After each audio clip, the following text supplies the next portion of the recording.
have asked about Wes and how I got to know him. And I met Billy tonight for the first time. But I lived down in Walsh, Colorado for 2 years. That was my first teaching job. And I was telling Wes earlier, my first contract was for $10,500 and another $500 to coach football. Our first year we went to the state championship after winning 11 games. And so the principal called me in after the season and said, "You did a really good job coaching and you did a good job teaching too, so we're going to give you a raise next year." And I said, "Really? And how much is that going to be?" And he said, "We're going to raise you to $515 for coaching." And I think I got another $250 to teach.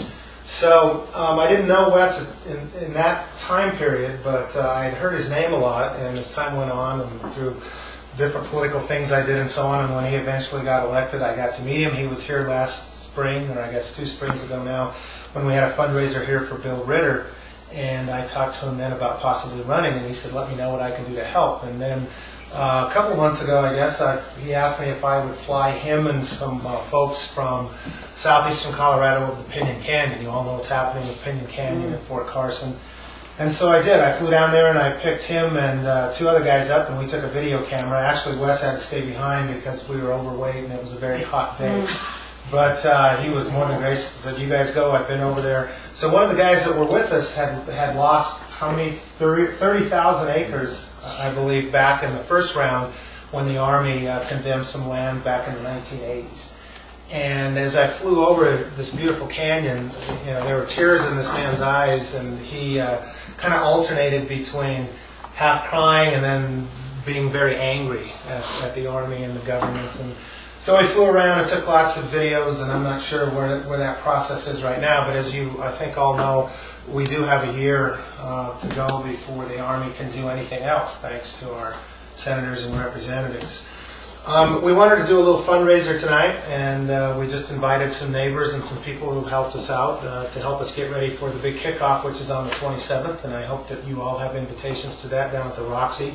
And we want to fill the place up. You know, even if you're not going to contribute anymore, we would love to have you there. It's going to be a great celebration, and we'll have entertainment there, and we'll have some food, and we'll have plenty to drink and so on, so please come. You know, my campaign slogan is I want to keep Colorado moving forward, and I'd love to join Wes and his colleagues down there to help out as we move the state forward with the agenda that they've started on in energy and in education and hopefully healthcare with the 208 Commission, you know, doing their work, and that should be ready anytime soon. I would really love to be a part of that. I have a great passion for this job.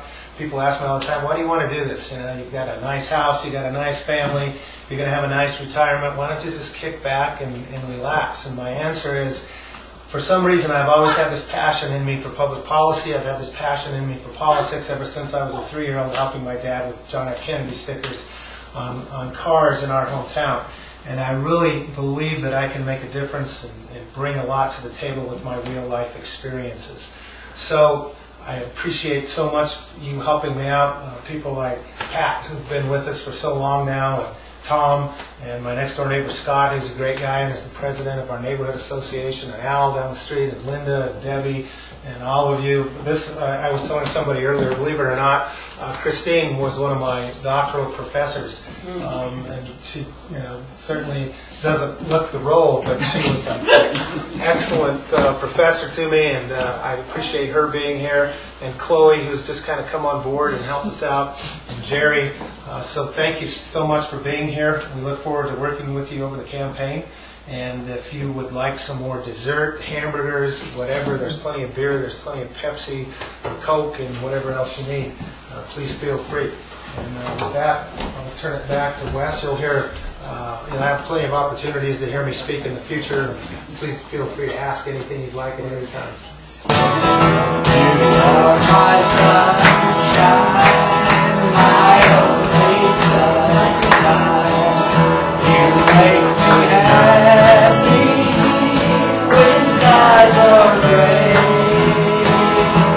You'll never know, dear, how much I love you. Please don't take my sunshine.